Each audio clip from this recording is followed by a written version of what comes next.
Welcome to a football show here live from the Cast Collective studio in the heart of Nashville on Music Row. Of course, that is thecastcollective.com. His name is Zach. My name is Braden. Welcome to the product. Of course, if you have any questions about a football game that will actually take place on Thursday evening today, put them in the comments. And this is why you listen to the show and watch the show live. We will ask those questions. We will answer all those questions, of course, live today on the show. We may ask our own questions. We have many. I have many. We will attempt to answer them. We will also hold ourselves accountable because we've got some stuff today. We'll talk a little fantasy football about this Titans offense. We got some quarterback battles in the NFL. Revisiting our takes on fantasy football from May 31st. Yes, there you have it. So now that we've seen some camp, and obviously there was some fantasy news, a kerfuffle with your boy, of course, during the course of this week. So we'll touch on some of that stuff. Because we know that he directly that kerfuffle with where basically the irresponsible reporting by Mike Herndon of paulkarski.com noted Treyland Burke's hater. Noted Treyland Burke's hater has tanked Treyland Burke's fantasy value since May, and that has a direct correlation to the Mike Herndon effect, which I think is wonderful because then I can get him at a steal during the draft process when we go to our draft coming up here in a little while. So also we're going to have a fantasy league for you guys as well. So stay tuned on that. I know a few people have already asked. They would like to be in the league. There's a few of you that have been grandfathered in, so we'll do that process as well. But get involved in the comments there. And, of course, we'll preview the game coming up this evening. For those of you listening after the game. Actual football game. Oh, thank the good Lord, baby Jesus. If you're listening to this after the game, what's wrong with you? What's wrong with you? One, it's certainly possible. We're going to hold ourselves accountable and try to predict the names of the players we'll be talking about on Monday's show when this rolls around and we come back on live. Now, before we do any of that, of course, so we're going to have a fun show today. Quarterback battles in the SEC and in the NFL. Lots of fun. Special thanks, of course, to one of our title sponsors, the Kingston Group. That's buildkg.com. If you have any questions about your house, any renovation issues, any concerns at all, if you're buying a new home, make sure you talk to the Kingston Group. Need a new kitchen? Do you need a new office? Call the Kingston Group. Buildkg.com is the website. Nashville's locally owned custom home and remodeling firm. I have said that a few times. But if you'll notice, there is something new on the set today, and it is definitely Zach's t-shirt. But look at this beautiful piece of art back here. Weiss Liquors, also our title sponsor, of course, so make sure you check out Weiss Liquors, the closest liquor store to the Nissan Stadium, to the Titan Stadium. You can go to Uber Eats, order booze right off of Uber Eats, search Weiss Liquors. It will come right to your house in approximately 20 minutes. I suppose you could order it to your office. If you want to try that, go for it, but really just to the house. What's the line? You can drink. Let them drive so you can drink. You almost got it. I almost got it. But you can drink so they can drive. And if you drive by and you pop in, just tell them 440 Cinches. Just say 440 at the cashier register there, and they'll give you 10% off. So tax-free booze over at Weiss Liquor. And this beautiful, cool new painting right here behind me on the set. If you're watching on the YouTubes, which of course you should, and as an old man, I call it the YouTubes. And I will say that due to supply chain issues, not with Weiss Liquors, but with Skinny Girl Margaritas, I was sorely disappointed that they do not carry Skinny Girl Margaritas. There's a Skinny Girl Margaritas shortage. That sounds like an epidemic. It isn't. It is very concerning, and I hope that everything gets fixed soon. Biden, what are you doing? Solve the problem. Thanks, Obama. Solve the problem of the Skinny Girl Margarita shortage. Supply chain issue. Where does that get imported from? Is that an imported product there? I don't know. I'll have to research. Yeah, do some reporting on that there. So again, quarterback battles in the SEC, quarterback battles in NFL football. We'll do some fantasy talk about this particular team, but of course we've got to talk about the Titans game against the Ravens, Chicago, Illinois. So Austin, you don't say the S. At Austin the end. Huff, bring me Skinny Girl Margarita. Send me some Skinny Girl Margarita. Austin Huff, send him some Skinny Girl Margarita from Illinois. Yeah, there's a brain fart. It's fine. And we're at Cast Collective Studio. We are. And what about that they have? I walked in some more new stuff because they had a new shit everywhere. A new background. They're hiring a lot of employees, but many people are talking about it. This is not just a podcast studio. Did you know that they do videography and photography? Well, we are technically on a camera. Yes. Right now. But I said not just studio stuff. They do yes. videography and photography. Please listen to my words because we're doing a show for the next 45 minutes together. Well, my wife will tell you I'm a bad listener. It's fine. No, listening. I need to work on it. It's thing I'm dealing with, in my therapy sessions. So Cast Collective does a private event space, of course, if you want to have a little private event. If you need to do some videography, some audio production value, Aaron and Sean and the team here at Cast Collective, they're great. So check them out. See how good this looks? Look at this. Your event could look this good. Look at this. It's amazing. It's spectacular. And that Weiss sign is I love that thing. All right. Stoney Keeley, a painting of one of the most iconic signs in Nashville history, A++ decor. That's right, Stoney. Only A++ content here on a football show. Okay. So we're going to hold ourselves accountable by giving you names at the end of this conversation that we are predicting will be the names that we are talking about on Monday. You don't know my names. I don't know your names. We're going to get to them. But unless you just looked at my sheet. I did. I would never do that to you. Don't cheat. But Malik Willis is not allowed to be included in that list. That's true. Malik Willis Players is not invited. Besides, the obvious ones like, Treyland Burks or Malik Willis or Chico Conquo or Kyle Phillips. Like, yeah, we know that you're excited for those. Anybody with half a brain is excited for those. Don't put out polls on those guys because those guys, that's another shot at Mike Miracles. I'm going to get in a bunch of them today. Damn. Don't worry about those guys. Let's get some refreshing new players to talk about. Yes, which you and I are going to have. We're going to make predictions on the players we're going to talk about. First, let's talk about Willis. But first, let's talk about Willis because, frankly, I'm not wearing. I don't know. You can't tell because it's under the table, but I don't have pants on right now because there's a football game. Woo! There's a football game, and so the pants don't fit right now. Zach, that's too much information for everybody in the office. Is around the corner here at the Gas Collective studio. Let's talk about Willis because this is the thing that people want to see. It's the thing you want to see. I want to see it as well. How do you define success in preseason game number 1 for Malik Willis? I think it's learning what you see him do adjustment wise in the game, right? So basically, I look at it from this viewpoint. There's going to be a bunch of rookies playing, a bunch of people that we haven't seen play in a while. Maybe Caleb Farley, Rashad Weaver fall in that category for you. Dylan Radins does too. But there's going to be a lot of people that we have never seen play before. So even if the Titans lose, what is successful for these players, right? Because some people define it as win-loss records. If we talked about it on a Football and Other F Words, which can be available anywhere that podcasts are sold on this sold. We're selling podcasts. We're selling podcasts. Listen, it's a loose episode today. It is. Football's here, baby. Football's here. I'm just everywhere right now. But we talked about it saying that, okay, if he threw a couple interceptions, that's okay because he can learn from it, right? And the only way you learn from it is if you make in-game adjustments. Now, word on the street is that Ryan Tannehill's not there. Shocked by that. Well, I think... Is he a leader? Is he a mentor? I think it's interesting that the Titans chose not to bring along the vets and or allowed it if he requested it, just because he could be on the sidelines. I think Mark Sanchez was on the Colin Cowherd. Was on the Colin Cowherd show. I don't care about talking about. It was an actual the one clip I will ever say was good on Colin Cowherd. All right. Was this clip when he was talking about how great it was to have Mark Brunell kind of call the plays, or he actually called the plays while Mark Brunell was on the field. So obviously Logan Woodside can teach. We've seen reports of him teaching on the sidelines, but I think it would have been nice if the Titans would have brought along at least Ryan Tannehill. Is it a big deal? No, it would just been a cherry on top.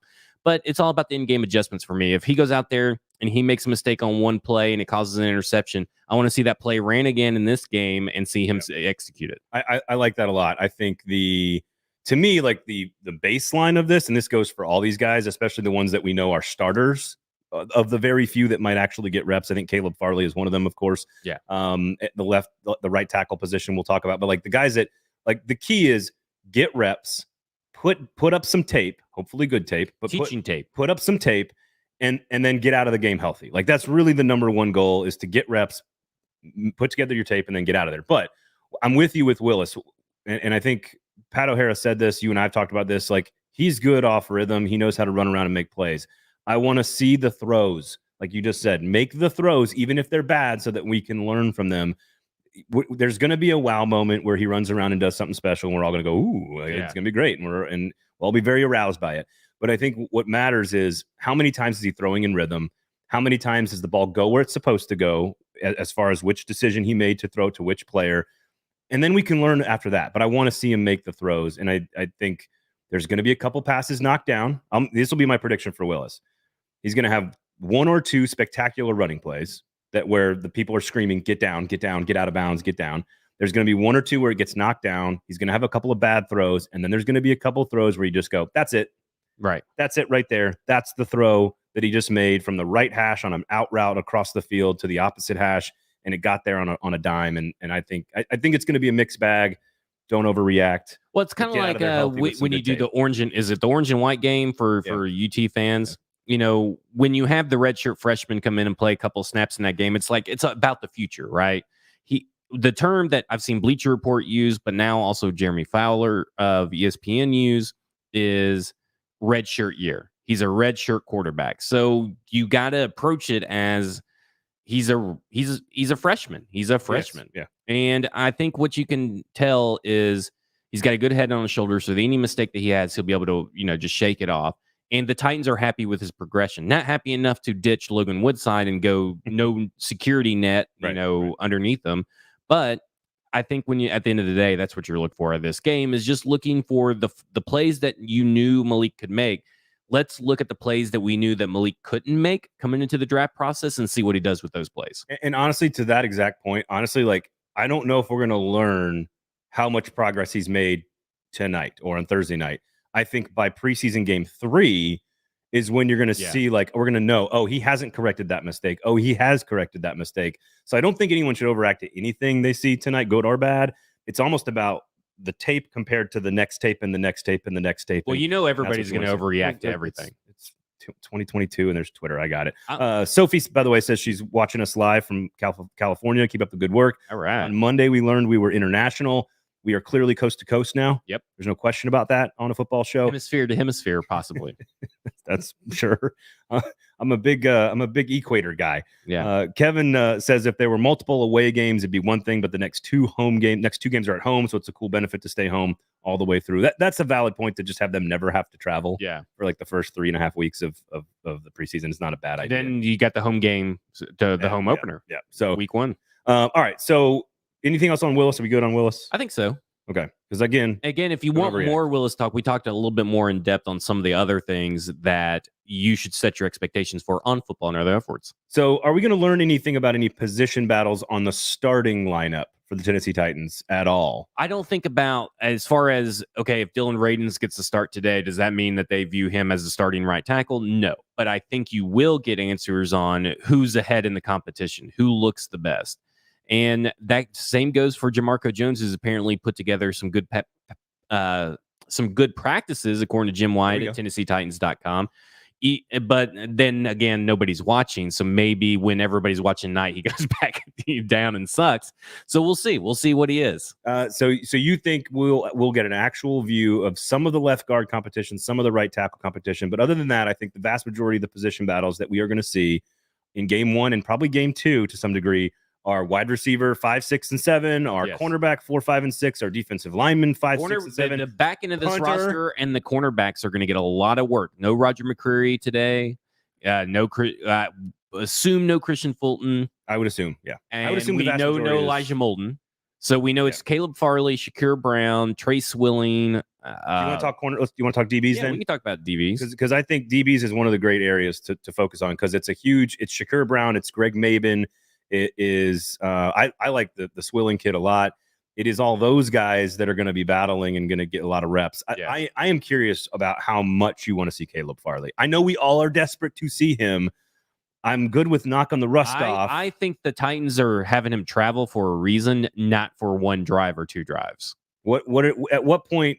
I think he's a full half player. What series does Zach sit up in his chair and say, get him out of the game? He's healthy. He's done the reps. Get him out. What's the how many possessions? Against the Ravens? How many possessions? I would say I would need to see 5 possessions, which should amount to maybe a half in preseason football. So if he's in the third quarter, you're screaming at the television. Yeah, I don't want him in there in the third quarter. I would go probably more like 3 to 4 possessions. So not too far, not too far off. But it also depends. Like if you get 12 plays, and a lot of reps, then maybe you're good. And the coach, that's the other thing. Coaches do that. Like if all of a sudden Radins is on the field for a 12-play drive and they're running the football right every single play, and it's probably that also factors into it how long the drives are. Probably Julius Chestnut going off right tackle there. Here's the other thing, and I'll give them the Justins credit for this on the Music City Audible. Check out the podcast everywhere they're sold, which is a new T-shirt for us. I think we should have. Yep. I don't want to see, and this kind of goes for all players.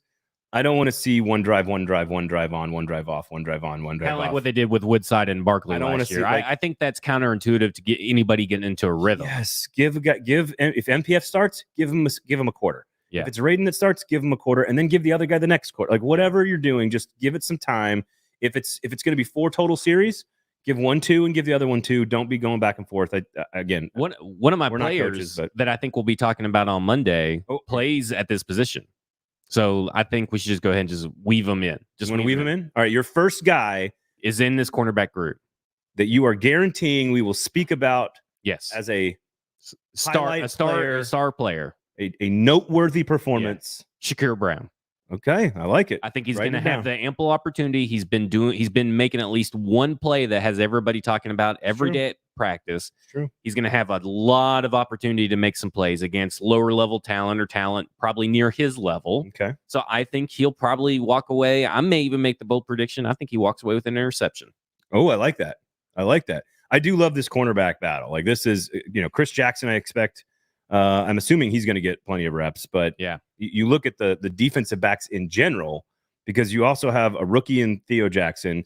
You've got AJ Moore, who's a new player to the team. You've got both, Chris Jackson, Maben, Shakur Brown, like all these guys, and they're kind of all battling for like 2 spots, especially at corner, with knowing that the starters are going to not, right. Byard, Hooker, and Fulton should not be playing. Molden's out, McCurry's out. There's space to play. So I do think we're going to see a lot of corner. The other position that we're going to see a lot of is wide receivers. Mm-hmm. And we know the top 4 are pretty set. I think the top 4 are pretty clear. And I think top 5 is. And that includes Burks and Phillips. And I would agree with that. Who Burks is what, wide receiver 6 according to reports? He's going to have a nice day today. If he plays well on Thursday, Treyland Burks might crack the top 6. I think but here's the question about Burks and Phillips. Honestly, they are clearly in the top 4 right now, in our opinion.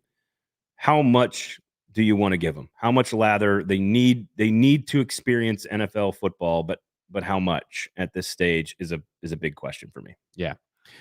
We got a question about how do we know McCreary is out? That is from reading the tea leaves. Yes. Now, Buck may have reported it on his show.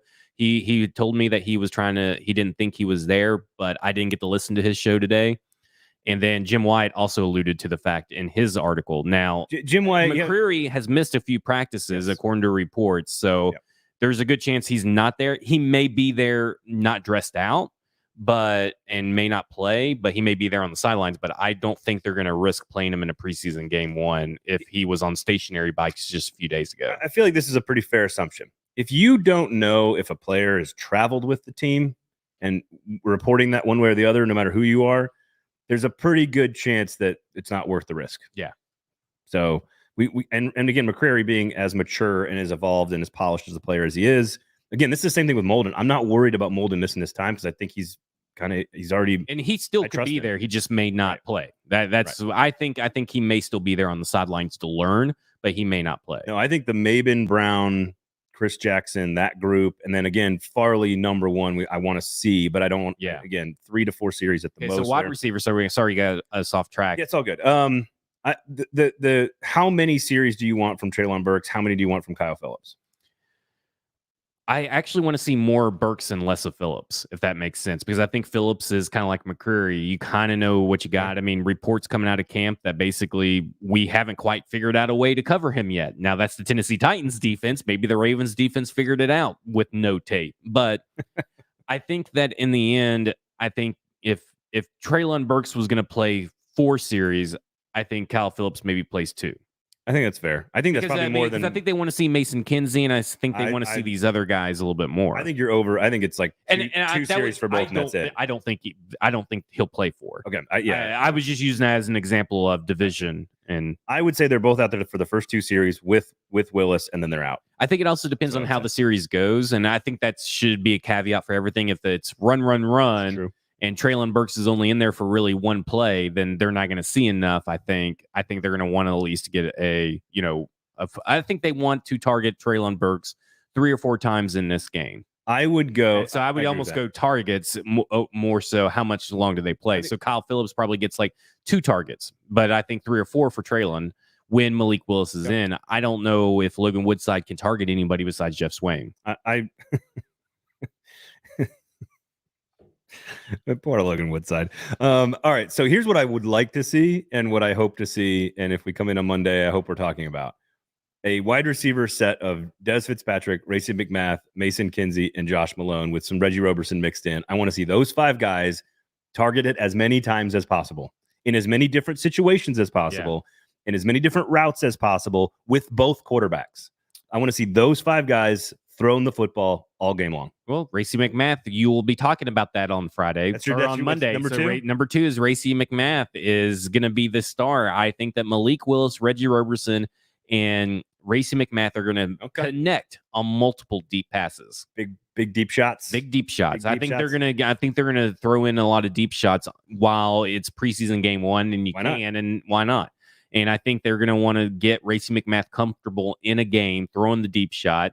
And I think the other one's going to be Reggie Roberson, but that's not my guy we're talking about. I gotcha. So I screwed up. Again, hold ourselves accountable here. I screwed up because I didn't work my name in that I'm guaranteeing. And that is, I saw you peeking just now.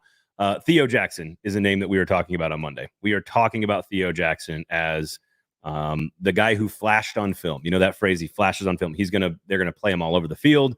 I think he plays for a bunch of series. I think they're getting him used to a lot of different positions, going up with a lot of different matchup, like tight ends in the slot versus high point safety versus man-to-man coverage and zone cover. Like, I think they're going to use him a lot, and I think we're going to go, that Theo Jackson dude can play ball. Yeah, kind of like Elijah Molden. I think he's very much like Molden. He's a little bit more athletic and a little bit more in Molden space. Put together one of the best preseasons I've ever seen a Titans player put together. I think they are very similar in skill set. They're slightly different players, but I think they're similar in what they want them to do on this defense. Theo Jackson is a guy I'm guaranteeing that we are talking about. Okay, give me 2 more. Your other 2 names. We'll end it on those 2 names. Well, we got so many more. What about Ryan Stonehouse? Are we going to talk about him? Are we going to talk about Chig Okonkwo? Are we going to talk about? Of course, we already talked about Chig. All right, so let's do front 7 real fast, and then we'll wrap it up because that's where my guys are. I think DeMarcus Walker, Jaden Peavy, Murch, Lawler, Strong, Haskell Garrett. There's a lot of positional battles at the back end of the defensive line we're going to see, and I think Jaden Peavy is the guy we're talking about. That's my last guy. Okay, so we're in agreement? Yeah, we're in agreement on one. Jaden Peavy is the guy, 72, that when we come in here on Monday, we're talking about the debate for the end of the defensive line group, and everyone's going to go, that Jaden Peavy dude, we noticed him. Yeah. And I don't know how many early reps he gets. He's just so big, it's hard to miss a guy like that. He's very active. Yeah. He's very active. Donnie says, do y'all think Malik will get the full second half? I don't think it's a first half, second half. We talked about this on Football and Other either F words or the football show. I'm not sure, but check out both of them. I want to see a quarter and a quarter and then a quarter and a quarter, and I'd like to see them alternate with some ability to get rhythm, but then alternate. Does Woodside start the game, or does Willis start the game? What would you do? I think I would start Willis. I would throw Willis out there. Let's get spicy. I think I would throw Willis out there. You know what they'll probably do is they'll do Woodside for one series just to be like, we're playing it safe. Yeah, and then Willis will be out there for 4 or 5 straight series. So this goes to Jacob, his comment in the section there. My other guy, Chance Campbell. Chance Campbell is the guy we're going to be talking about because, frankly, this middle linebacker position gets worse and worse every day. Dylan Cole is out. Monty Rice is not playing. You know that Cunningham and Long aren't going to play. This is going to – you could see like 60 snaps from Chance Campbell. It may be bad, but I think you're going to see a ton of reps from him and maybe, I guess, Jack Gibbons or Joe Jones. I don't know. I think you will, but I also want to say that last year when they kind of had a murky linebacker depth, that they were pulling in safeties in the box. I think it was Jamal Carter was playing a lot in the box, and he had a pretty good preseason. So I wonder, with them signing 2 safeties this week, not only is it for just bodies to have ready to play the game, but I wonder if those 2 guys are going to fill in a little bit at linebacker as well. Yeah, I agree. So Chance Campbell, Jaden Peavy, and Theo Jackson, 3 young players, 3 first-year players, all on defense are the 3 guys that I'm claiming. If I was going to put a main name into this conversation, Chig Okonkwo is the guy we're going to talk about who is already sort of established himself. He should get the snaps, right? Have the snaps there to make some plays. Briley Moore, I guess, would be one of those guys that he actually was showing up before he got injured last offseason. But I think Chig has the path to snaps. And I think that's really key when you're talking about preseason is how many tight ends do they have available to play and how many snaps are people going to get? Quickly, everybody remember Mekhi Sargent from last year? Yes. Just want to remind everybody of that name. Julius Chestnut is this year's Mekhi Sargent. And I do want to see something from Haskins. I do think Hassan Haskins will get some reps early in the game. I know you poo-poo Jordan Wilkins, but they like him a little bit more than some of these other guys. He has poo-pooed himself, evident by him being where he's at in his career. Sounds like a personal problem. All right, are we done with the game? We are. So guaranteed names: Shakur Brown, Racey McMath, and Jaden Peavy, Theo Jackson, Chance Campbell. Hold us accountable if you're listening, if you're watching. We will come in on Monday and tell you how badass we were or how dead wrong. I will tell you tonight. Dead wrong. You'll be on. I'll be on Twitter taking my parade. At F-Words Pod, taking victory laps. Yes. Every single day in the sewers. All right, let's go to fantasy real quick here. We'll talk a little fantasy football.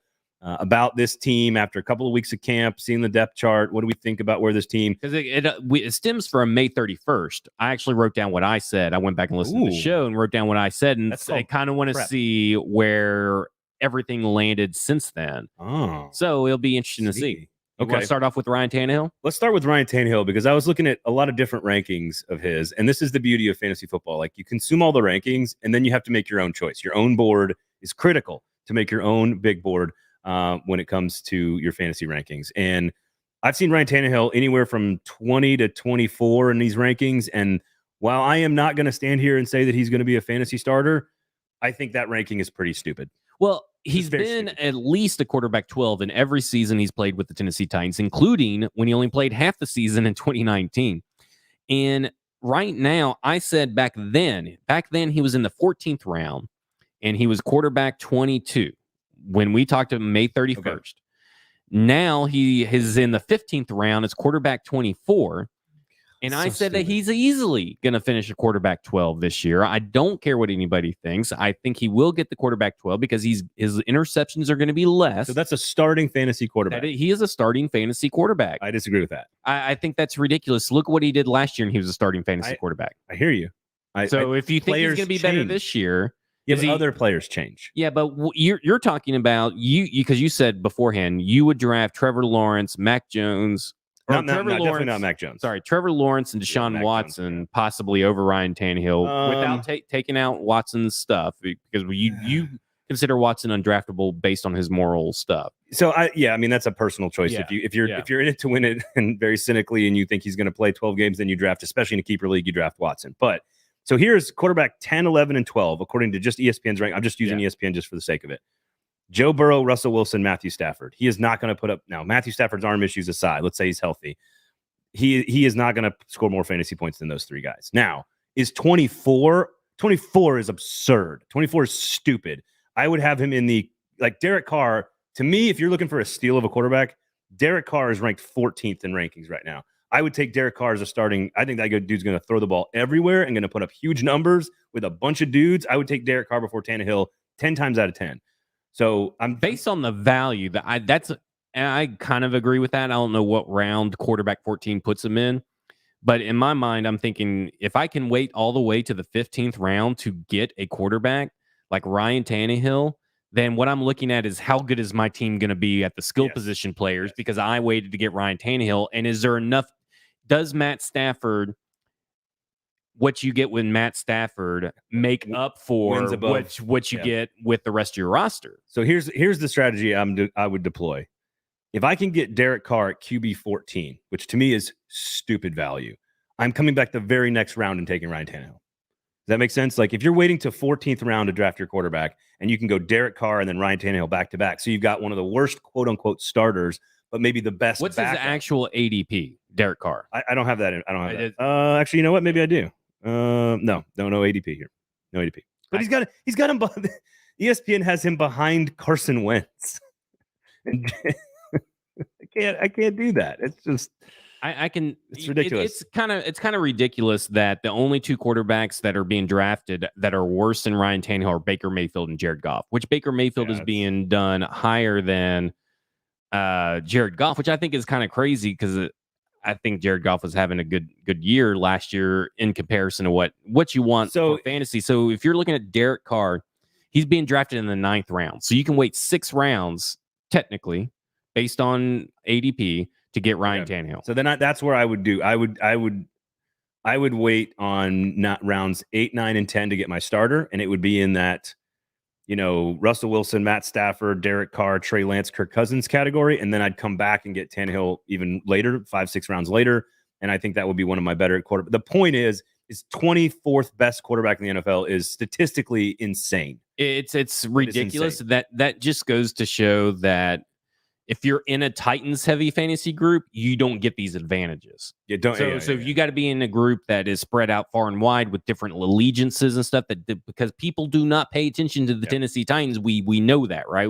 Recent history even shows that the people that cover the team don't even know where Treyland Burke is, and then and then the national guys will run with it. So in my mind, he's running with the threes. Yeah. So in my mind, if you're playing with Tennessee Titans centric Nashville based league, you're not going to get him in the 15th round, which I think you're fine with. Yeah, there's plenty of other good quarterbacks that I think are going to put up better numbers. So like I think that's fine. Which speaks to the one of the top rules of fantasy football, which is know your competition. Right. Know who their favorite teams are and know what players they love. I'm in a league with like my dad and brother and cousin who are all Packers fans. So like I know that they're all going to overdraft Aaron Jones and Aaron Rodgers. Here's the thing, and this has been a hot topic on the radio, and why I think Ryan Tannehill will be quarterback, at least a starting fantasy quarterback, is because everything inside the building points to technically a more aggressive, a more assertive Ryan Tannehill. And offense, frankly. And the offense is better around him when he finished quarterback 12 last year. I would put a bottle of whiskey on that he does not finish as QB 12 or better, barring injury. Yeah. Injury makes it a moot point. All right, Henry versus Taylor. What running back is Derrick Henry on your list? I still think he went from running back 2 back in May 31st to running back 3. So Christian McCaffrey, everybody's starting to buy into the Christian McCaffrey hype, and I'm to the point. No, I'm to the point, and I said this on May 31st, that I am not drafting Christian McCaffrey. I'm going to let someone else do it. I will take the risk that Christian McCaffrey gets injured, and then I'd take the risk of him exploding on someone else's team and having the high risk of him getting injured on my team. Yeah, you can't miss on your top picks. No, so to me, Derrick Henry is still running back 2. I think Jonathan Taylor in half-point PPR and regular point PPR is the guys, the consensus number 1. I do worry about Nyheim Hines being a factor, because even if he's lined up in the backfield and Nyheim Hines is a lot of touches, we've seen that Nyheim Hines, they want to get him involved. Go back and look at the Phillip Rivers season, Jonathan Taylor's freshman year. They were taking Jonathan Taylor off all the time, and they did that in games last year too. They took him off and put Nyheim Hines in for a long time. So reports are they want to get back to more Nyheim Hines. How much does that really matter? Probably not enough. Do you think that some of that happens with Derrick Henry this year? No. So I think that based on reports coming out of it and what we've seen, there's a reason he's not practicing in full and taking all these hits and taking all these reps, and he's kind of chilling in the offseason, because I think they are going to basically run him like they normally do this year. And whether that's a good thing or a bad thing, that was a lot of usage in the first half of last year. I think that with the team being a little bit better around him, as well, as far as I think the run blocking is going to be a little bit better this year. I think the run blocking is fine. It is the thing that, like, every time we ever have any conversation about anything, it all comes back to like, well, but how does the right tackle and the left guard going to be? I'm looking at it. I love Derrick. I'll take Derrick Henry as RB2, and I'm fine with that. I think that he looks healthy. He's going to have something to prove too, because he heard probably all the Jonathan Taylor MVP talk, and he got comeback player of the year. Okay. He looks a lot better. The thing is, Tony Dews even came out and said, if you take 15 reps off of him on August 4th, why not?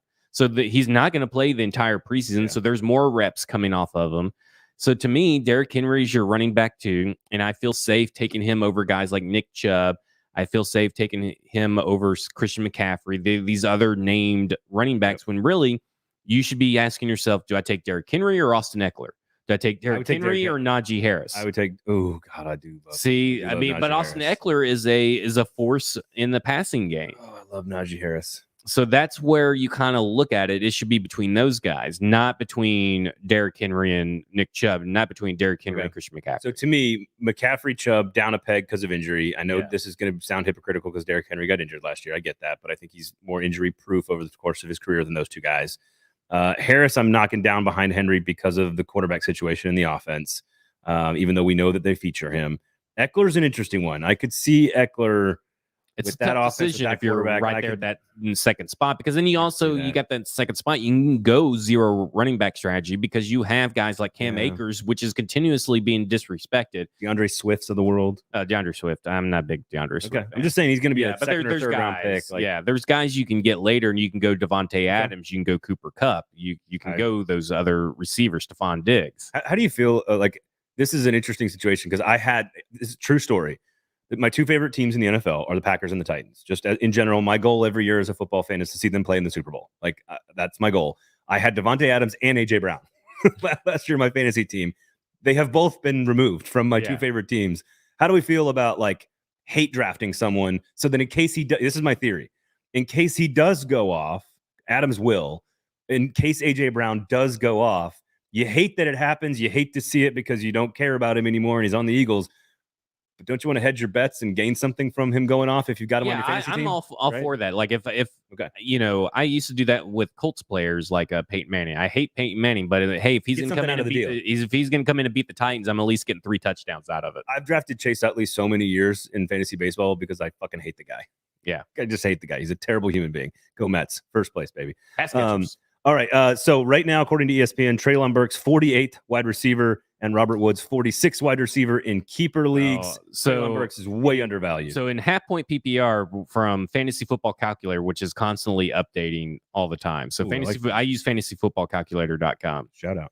So Burks went from wide receiver 33 on May 31st, being picked around the 8th round, to wide receiver 55, now being picked in the 12th. What? And that's all because of Mike. I am determined to believe it because that is wild. I looked at that. I cannot believe he's being drafted in the 12th round. Meanwhile, Robert Woods was wide receiver 41, so just a few spots below what Burks was. And we talked about it on the show.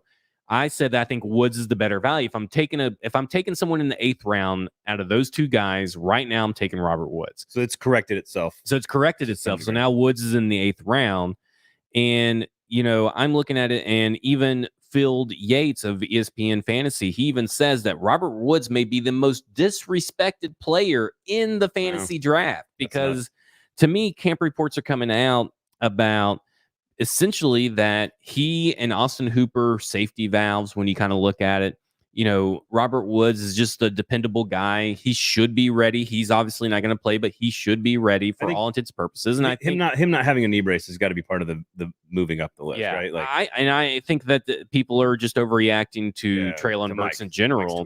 And because when you look at it, he's still the second in Dynasty, which we were going to talk about a little bit later. But in Dynasty, he's wide receiver 2. So my main league is the 3rd overall pick being taken right now. My main league is a keeper league, and you can only keep 36 players total in the league. So each team keeps 3 players. So you're always looking for value. Like this year, for example, I've got Deebo Samuel in the 10th round. I'm keeping him. Right. I've got Jalen Waddle in the 13th round. I'm going to keep him. I've got Justin Herbert in the 20th round. I'm going to keep him. So like those are my 3 keepers in my deep keeper league, where all these running backs, like Najee Harris was a 1st round pick last year. That kind of thing. So it's not dynasty, but like I will be taking Treyland Burks in our keeper league, and it'll probably be. And again, everybody's league is different, so it's hard, but it's probably in that 7-8 range, somewhere in there, round 7 or 8. I would take him ahead of Woods. See, I would in a keeper league, I think, but I would still try to. If I'm looking at Woods and Burks on the board, and I think that I could still get Burks later on down in the 12th range, then I'm going to stick with Woods in the 8th and have Treyland Burks be kind of like the either trade fodder or be the guy that comes in for Woods later on down the road. At wide receiver 34, in theory, that puts him as a starting top 3 receiver in a 12-team league, obviously. Which makes sense. I think that's about right. I think I would I don't want to depress the numbers a little bit with Robert Woods because I love the player. I think he's a better football player than he is a fantasy player. I think the things he brings to the Titans team, some of which don't count in fantasy, the blocking and the leadership and the culture and all that other stuff. Well, so that's why I look at it this way.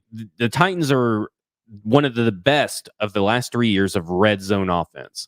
And when you're getting in the red zone and at a high rate that they are, they now have players like Hooper and Woods and Burks and Nick Westbrook-Kine and Kyle Phillips. Now that's a lot of mouths to feed. My guy Chig. That's a lot of mouths to feed. But I think that Hooper and Woods are going to be the main benefactors of red zone offense passing. So when you have that added in, I can see that maybe he's never going to get you a 100-yard gain, but he could get you a 60-yard, 1 touchdown, 60-yard, 2 touchdown performance almost every week. I think maybe not a touchdown every week. But I think the 4 receptions, 60 yards, 1 touchdown every other week is fair. That gets you that gets you the value. Yes. You're getting the value out of Robert Woods that you need when you're drafting the 3rd wide receiver to start on your team. Man, that maybe even at that point your 4th or 5th wide receiver. I do think there's an interesting discussion about how do they distribute the football in the red zone, because they do get there quite often. Yep. Hooper, I think, is the number one difference from last year's team to this year's team. That's where I worry about Derrick Henry's production coming. Is you think it comes from Henry though? No, I think that what's going to happen is that they're probably going to use more of a passing attack in the red zone and have less Henry, unless they're really at the goal line. That's what I mean. Like instead of 18 touchdowns, where those extra 4 or 5 go, you're saying they're going to Hooper. Yeah, maybe going to Hooper, maybe going to because I think it's Chig. I think it's Chig. I think. Listen, Chig's going undrafted in both. This is something I want to talk about. But Hooper, by the way, is still a tight end. Went from tight end 25 to tight end 26, so he's actually dropped. He's in the 14th round. If you're in mandatory tight end, wait until the 14th round and draft Austin Hooper. Do not draft a tight end before that. 100%. Unless you are one of those guys that loves having like the guy, and you go in like the 3rd or 4th round or 5th round, Travis Kelce or something. The guy. Yeah. Otherwise, I agree. And I honestly, in my keeper league, and hope none of my people are watching this, like for the first time I've ever said that, like I will be taking like round 23 and 24 because we have a very deep league.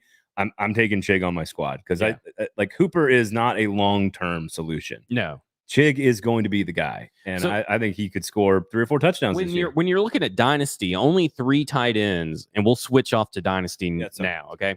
So unless you want to talk about Randy Fatbulk. No, I'm good. So you know, when we're switching Dynasty, 3 Titans players have been drafted it's typically a 3rd round, rookies only draft, okay? So you're talking about Treyland Burke is wide receiver 2 out of all the rookies. Who's number 1? I didn't write that down. Willis is actually quarterback 1 being drafted, but he's being drafted in the 3rd round. And then Haskins is running back 12 being drafted in the 3rd round. Okay. But Kyle Phillips is not being drafted in Dynasty. Chigo Okonkwo is not being drafted in Dynasty, which I think is absolutely ridiculous. I'm almost tempted to draft Chig in my regular league. I know. And Phillips. Yeah, and Phillips. I think that's all crazy. No, I can't believe that.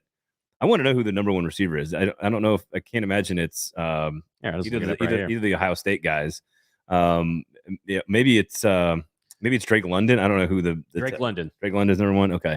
It goes Breece Hall is the first overall pick typically, then Drake London, then Treyland Burke, then Kenneth Walker, and then Jameson Williams, Chris Olave, Sky Moore, Christian Watson, which by the way, if you're drafting Christian Watson over Romeo Doubs, you need to get out. I do like the Georgia running backs, Zamir White and James Cook. I think both those guys are good. I am drafting someone out of that list.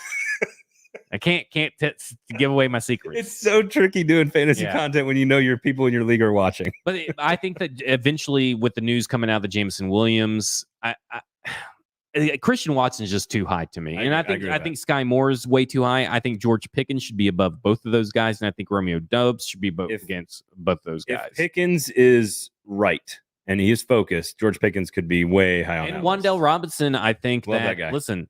I think the Giants are making a huge mistake, and I'm glad the Titans are playing them, the first round or the first week, because they're starting Kadarius Toney and Wan'Dale and kicking Darius Slayton to the curb for whatever reason. I'm all in on that. Yeah, start your little fellas at wide receiver. I think I like Wan'Dale Robinson a lot. I know we did this show back in the draft. And I love Wan'Dale Robinson. So I will say this: the Giants' talent level is very different than what it was last year. Yeah. I was talking to one of the Giants reporters. They very different from last year, which brings us to, you want to transition right now into some quarterback battles. We've got some news in the SEC. We'll get to that in a second. Quarterback battles in the NFL. Here's the one thing that I would say about the Giants. There is a 0% chance they are trading for Jimmy Garoppolo. They do not want him. So number 1, Brian Daboll and Daniel Jones. Like, Daniel Jones has not been given a fair shake at any step of his career. Well, they're trying to give him a fair shake, but it ain't working. I also, the camp thing, people can overreact to what they're seeing in camp. I think his skill set, don't overreact to this. His skill set big 6'5", 230-pounder who can run a little bit is very similar to that of Josh Allen's. He is not even close to Josh Allen, so don't at me. What I'm saying is that Daboll is going to use him like that. And in that process, they're going to use those little receivers and get them out in space. Tony is special if he cares about football. Right. He's a special player. Robinson is about his size. They have pieces that I think are better than before. They have a system that's better than before. And Jimmy Garoppolo is not better necessarily than Daniel Jones. There's no reason for them to trade an asset that could walk away. They have. I'm just telling you. I have talked a little iffy right there. I've talked to somebody. I've talked to somebody that's talked to people. How about that? I talked to somebody who talked to people. He said there's not a single person in the Giants organization that has any interest in Jimmy Garoppolo. Not one person. I think that's interesting, but I also look at it this way. Is that it's not necessarily about a belief in Daniel Jones as much as it is about a belief in next year's draft class. That's exactly what it is. I totally agree. It is, we have Daniel Jones for this year. Let's see what we can do with him. Yeah. Let's run him into the ground if we want to, because Daboll ran Josh Allen into the ground, does all the time with that offensive scheme that he's got. Let's run Daniel Jones into the ground, see what happens. Let's use all our little weapons. Now they've got Evan Neal, they've got Kayvon Thibodeau. Like, they're a better football team than talent-wise, but they are very inexperienced, and so that's why I think the Titans mutilate them in week 1. But it is I think the Giants finally have a head coach that's decent, and they're going to then solve the quarterback problem either at the end of the year or in the draft. Either the quarterback problem solves itself this year, or they're going to take it into their own hands and do it next year. So why spend capital on Jimmy Garoppolo? Yeah, and I agree. And I think that's the thing about Jimmy Garoppolo in general is that he's not very good at football. Yeah. I would rather the same thing. What do you think the Seahawks are doing with Drew Lock? Yeah, see, that's the thing. The thing about this is that I think I think San Francisco got a little too full of themselves about the value that Jimmy Garoppolo brings. And I think that they use the injury to said, well, teams won't trade because of the injury. They want to see how his throwing arm works. I mean, it's the NFL. I think his throwing arm's gonna work out. It's because nobody wants Jimmy G at the price that you're wanting to get rid of him at. And so I think now they're going to be stuck with Jimmy G. I don't know where you trade him at, barring an injury from, let's say, Trey Lance in camp or something. Yeah, I mean, you have to have a couple of injuries for another team to want to trade for Jimmy G when they can know that he's probably just going to be cut next year, right? I mean, they can cut him right now, though, too. And what the problem is if they do that, he probably does end up going to a division rival in Seattle, and then it ups the ante in the division. Here's the thing, though. If I'm the Niners and I have already committed to moving on to Trey Lance, and I am Kyle Shanahan, who is like one of the ultimate offensive scheme geniuses with a great defense and a good running game, like, who cares? Right. Seattle's not scary with Jimmy Garoppolo. I'm not scared of Seattle with Jimmy Garoppolo. They're scarier with Jimmy Garoppolo than without him. Maybe, but like the NFC sucks. I mean, let's talk about the Seattle quarterback competition, Garbage. which is doing a disservice to your fans. One of the best fan bases in the NFL, right? Yeah. And they're really seriously rolling out Geno Smith and Drew Lock week in and week after week and trying to make it a quarterback competition. And Geno Smith had his best practice. He went 11 for 15 and blah, blah, blah, blah. Okay, like, give me a break. It's this Seattle thing. Seattle is like, if I had to choose an NFC team, it would probably be Seattle. I've loved Russell Wilson, but it goes back to Sean Alexander, Matt Hasselbeck, and some Bama ties. Some Bama ties.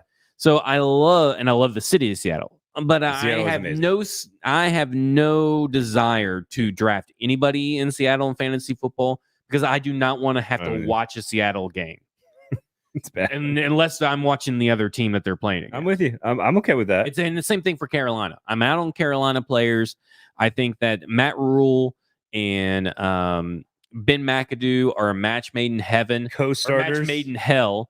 And this I don't have a crystal ball in my pants or blah, blah. Oh, but listen, if you don't know that Baker Mayfield is better than Sam Darnold, then you have bigger issues and festering in your facility. And I'm so out on Carolina as an organization right now. I think they should be disbanded.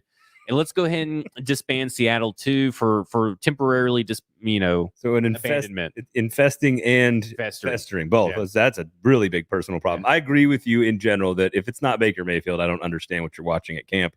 I think it's all. I don't understand what your front office is doing. I think it's all games. It's a relatively new front office, right? Isn't this a new and ownership too? It's all gamesmanship. Now they do have better weapons. At Carolina, they got some nice pieces around the quarterback. If they can stay healthy. Seattle maybe doesn't have that, but we'll see.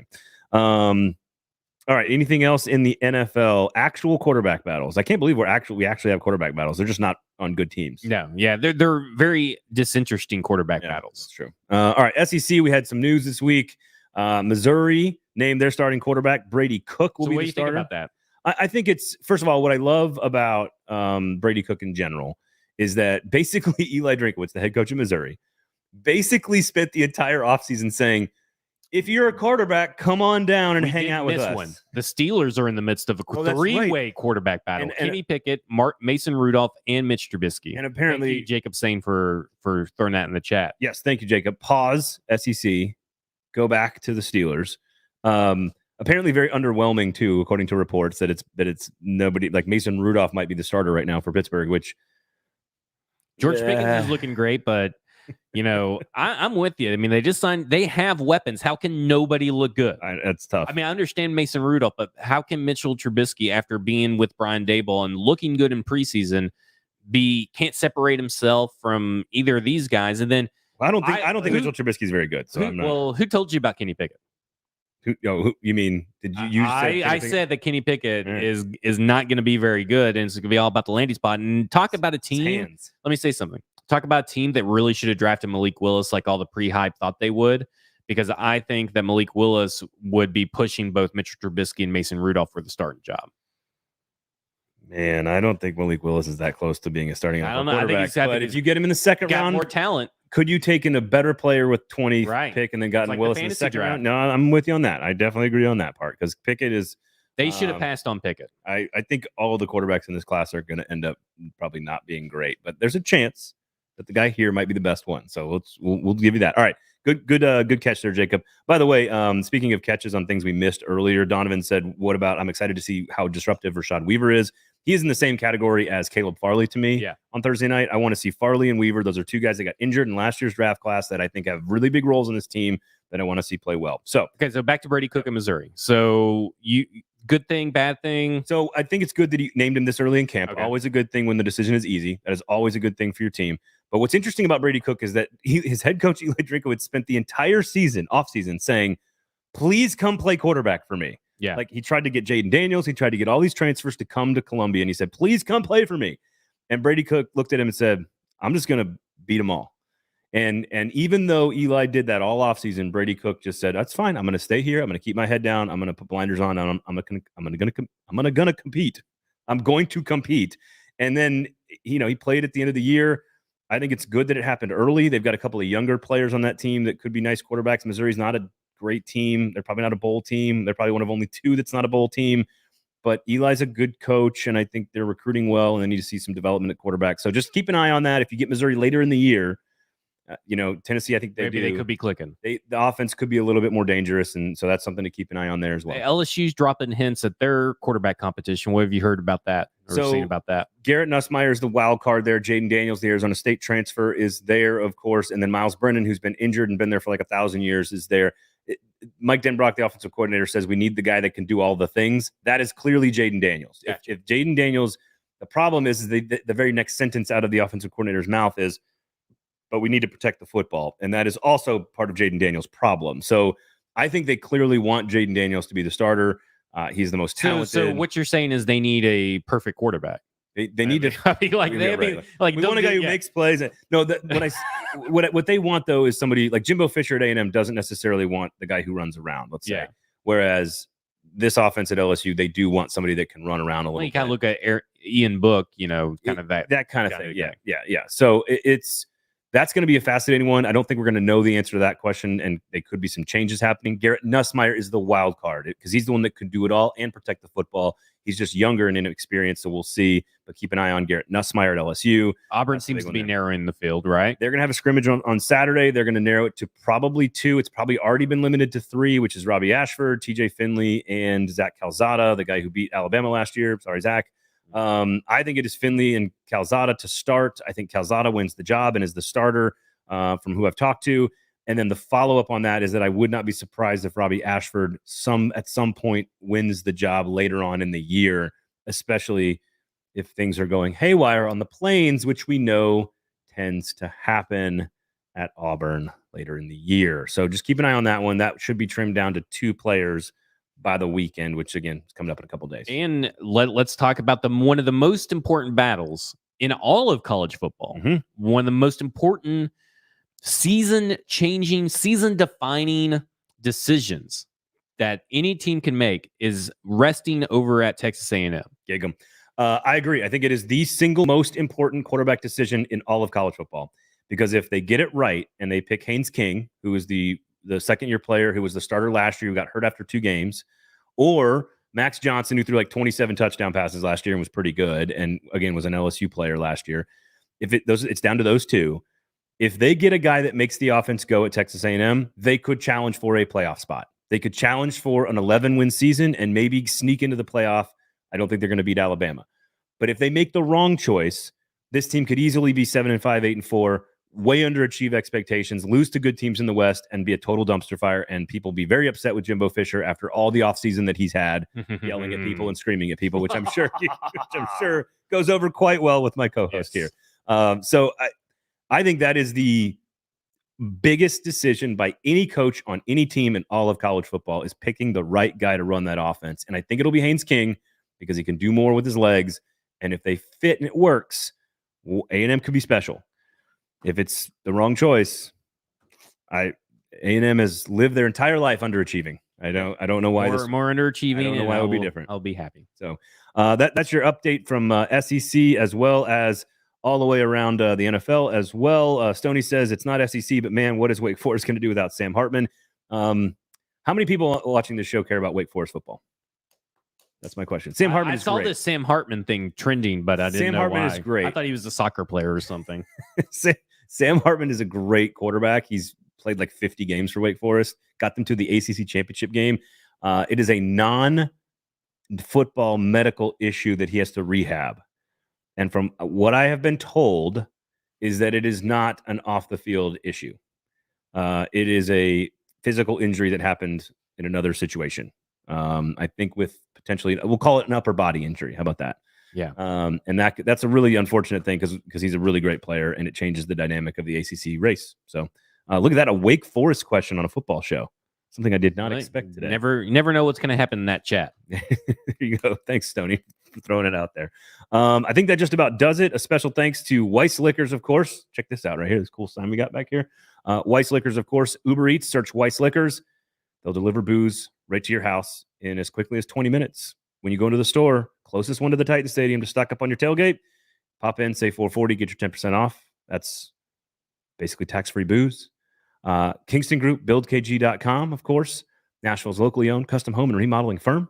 If you have any questions or decisions, big ones, financial ones about your house, I don't know why you would not consult with the experts first before you make any of those decisions. That is, of course, the Kingston Group. Zach, where can people find you and where can they get involved? At F-Words Pod, and you can get involved by going on Twitter, on Facebook, on YouTube, and subscribing to 440 Sports, Broadway Sports Media, Football and Other F-Words, Braden Gall, at Braden Gall. Always, easy there, soldier. Your other stuff. But at Braden Gall, you turn on all the notifications everywhere that you find those accounts and be ready to jump in, because it's going to be a great Titans football season. It's going to be an interesting preseason, and I think it's going to be fun. I mean, everybody talks bad about preseason, but last year, because we were kind of robbed of preseason a couple years before, was a great preseason to watch, in my opinion. I watched every game. It's way more fun this year. Yeah, and I think it's going to be more fun this year. It's going to be a ton of fun. And, of course, if you want a special event or a small private event or some video or audio production, thecastcollective.com, which is the studio we are sitting in, this beautiful, awesome place that we do the show. Make sure you check them out on Instagram and on the webs, the .coms there. Also right here on Music Row in the heart of Nashville, all that great stuff. I think that just about does it. Are you gambling on a preseason football game? I put down 2 units on plus 165 for the Titans to break the Ravens 20-game streak today. Just like straight up win? Straight up outright win. So I saw someone else paired it with a minus 2.5 Giants, which I thought was kind of crazy to me. You're parlaying preseason football. So someone games? else did. I did. Not you. I just mean anyone. Yeah.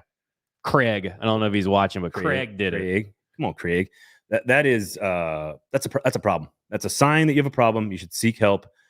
Maybe listening to our show. Zach, thank you, man, for hanging out. Always a pleasure. We'll talk to you guys on Monday live of course, right here on A Football Show. My name's Braden Gall. Thanks for hanging out. Have a great weekend, everybody. Enjoy the game. This has been A Football Show.